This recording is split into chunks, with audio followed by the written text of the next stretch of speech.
Hey guys, I just found these JBL Everest 600 headphones really cheap on eBay because they were declared as defective, so I was planning on fixing them up and getting them to work again. But as I was taking them apart, I found out something that even the seller of the headphones didn't know about. And that is that these headphones are not the real product.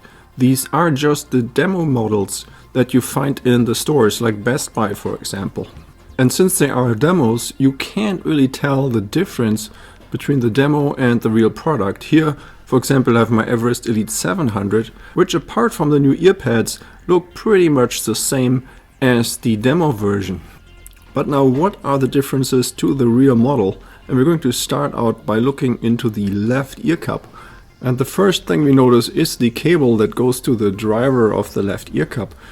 The cable was actually cut in this point and then put back together by using here these shrink tubes, and this is highly unusual for a JBL product, so this is something they just don't do in a normal production. But let us keep opening up the left ear cup further. These parts seem to be all normal and regular, but then as soon as we open the casing here, we find the small PCB with 3 switches. So these switches are necessary for the demo version to work correctly, so that the haptic, when you press the buttons outside, that they sound correctly and that they feel right. Otherwise, without those switches, it would be completely different. So that's why probably the board is in there. And then there's just this wire here going straight to the transducer. But then this square here, this center area, that's where normally we would find the battery. So in the demo versions you don't have a battery because the Bluetooth functions and all those things don't work. So yeah, that's where they save some money by not putting a battery in there. And now let's quickly take out the board and take a look at the backside. As you can see, there is a lot that's not populated, so most of the harness is simply missing. So now let's repeat the same thing with the right ear cup too. I've removed the screws already, so I'm just taking it apart now. So you can see here immediately we have the charging port.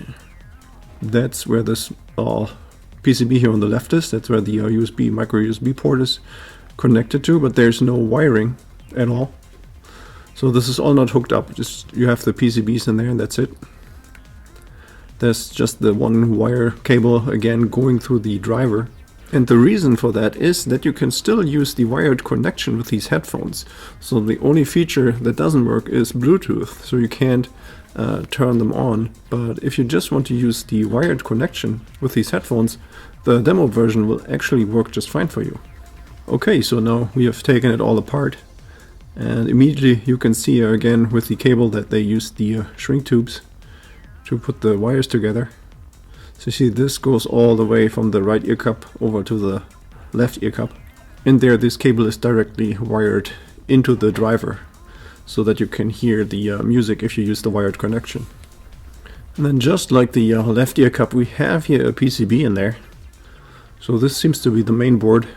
And you can see that the PCB really is not connected to anything. This black cable just goes straight through there. So the only reason it is probably put in is for the 2 switches, so that the buttons here, when the user or the people who supposedly should buy these headphones can press the buttons and it feels just like the real deal. If you just press the buttons without the board in there and without the switches, then it just doesn't feel right, because there's no resistance, there's no clicking sound, no nothing. But then as you can see, the board seems to be fully populated. So the only thing that's missing is actually the battery and a bunch of wires. Then eventually you could get these headphones to work normally. I wonder if that's possible. Now the small PCB that we have here on the right, this is the one where the auxiliary port is connected to. So that's the reason why this one is actually wired up, because you can connect the aux cable and then use these headphones with the cabled connection. Of course, you don't have any volume control or anything like that. Nothing like that is wired up, so it won't work. And then here the second board, the micro USB charging port. So in case your charging port of your original headphones is broken, then maybe you can just pick up one of those demo models here and just take out this small board here, then you don't have to try to repair yours. You just take out this board and wire it up and you're good to go. But now, how can you tell the difference between the real model and a demo version? So if you don't have the chance to take the headphones apart. And I think there's two indicators from the outside. And one is by sliding out the left ear cup. That's where you should find a small sticker here with the serial number. And as far as I know, the demo versions don't have a serial number attached to them. See this, my original one has the white sticker there. And if I look here with the demo version, you see there's this area where the sticker should go into, but there's nothing there.